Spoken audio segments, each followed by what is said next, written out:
Hello అండి, ఈరోజు వీడియోలో గుత్తి వంకాయ ఫ్రై రెసిపీ చూద్దాము. ఎక్కువగా గ్రేవీ లాగా చేస్తుంటాం కదా గుత్తి వంకాయ. ఒక్కసారి ఫ్రై లాగా చేయండి, చాలా బాగుంటుంది. అంటే సాంబారు, రసము, మజ్జిగ పులుసు ఇలాంటివి చేసినప్పుడు మనకి సైడ్ డిష్గా చాలా టేస్టీగా ఉంటుంది. ఇంకా దీనికోసం అయితే స్టవ్ పైన గిన్నె పెట్టేసి ఒక 1/2 టీ స్పూన్ నూనె వేయండి, ఎక్కువ వేయకూడదు. ఇప్పుడు ఈ నూనెలో 1 టీ స్పూన్ పచ్చిశనగపప్పు, 1 టీ స్పూన్ మినపప్పు, 1 టేబుల్ స్పూన్ ధనియాలు వేయండి ఉంటే, 1 టేబుల్ స్పూన్ వేరుశెనగ గుళ్ళు వేసి కొద్దిగా వేయించాలి. ఇవి వేగిన తర్వాత 1/2 టీ స్పూన్ మెంతులు, 1/2 టీ స్పూన్ జీలకర్ర, 1 టేబుల్ స్పూన్ నువ్వులు, ఎండు కొబ్బరి ముక్కలు కూడా వేయాలి. పొడి ఉంటే పొడి, ముక్కలుంటే ముక్కలు, కొద్దిగా కరివేపాకు, ఇవన్నీ కూడా వేసి మంచిగా వేయించాలి. ఇది ఎండు కొబ్బరి పొడి అండి, 1 టేబుల్ స్పూన్ వేసాను. ఇవన్నీ వేగిన తర్వాత చల్లార్చుకొని పొడి చేసుకోవాలి. పొడి చేసేటప్పుడు వేసేవి కూడా ఉన్నాయి మసాలాలు, అవేంటో కూడా మిక్సీ వేసేటప్పుడు చూద్దాము. ఇప్పుడు వంకాయలనైతే లేత వంకాయలు తీసుకోండి సాధ్యమైనంత వరకు. ఇదిగా 4 ముక్కలుగా ఘాట్లు పెట్టుకోవాలి. గుత్తి వంకాయకి ఎలా కట్ చేస్తాము సేమ్ అదే. స్టవ్ పైన గిన్నె పెట్టేసి 1 టేబుల్ స్పూన్ నూనె వేసి వంకాయలు వేసి కొద్దిగా వేయించాలి. అంటే నేను కొంచెమే చేస్తున్నానండి, ఒక 200 గ్రాములు ఉంటాయి వంకాయలు అంతే.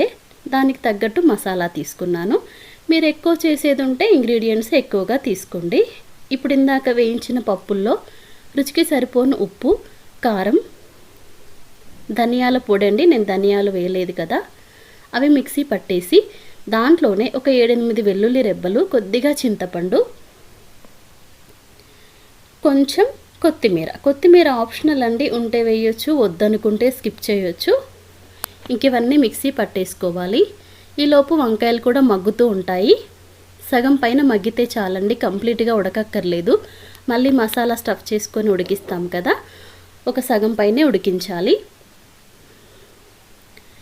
ఇప్పుడు వీటన్నింటినీ వేగిన తర్వాత ప్లేట్లోకి తీసుకొని మనం ముట్టుకోగలిగే టెంపరేచర్ వచ్చేదాకా చల్లార్చుకోవాలి. ఇదిగోండి, కొద్దిగా చల్లారిన తర్వాత ఘాట్లు పెట్టుకున్నాం కదా, ఆ గ్యాప్లో అయితే మిక్సీ పట్టుకున్న మసాలానైతే కూర్చుకోవాలి. గట్టిగా ప్రెస్ చేయకూడదండి, ఆల్రెడీ ఉడికినాయి కదా, ఉరికినే నలిగిపోతాయి. ఇంకా మసాలా పెట్టి లైట్గా ప్రెస్ చేసుకుంటే సరిపోతుంది. మిగతా వంకాయలు అన్నింటిలోకి కూడా ఇలాగే స్టఫ్ చేసి పెట్టుకోండి. టేస్ట్ అయితే చాలా బాగుంటుందండి. కారపొడికి బదులు మనం ఎండుమిర్చి కూడా మసాలా వేయించినప్పుడు ఆ మసాలాతో పాటు వేయించుకొని చేసుకోవచ్చు. కొంచెం డ్రైగా ఉంటుంది రెసిపీ, అందుకే మనకి మజ్జిగ పులుసు అట్లాంటి వాటికి సైడ్ డిష్గా బాగుంటుందని చెప్పాను.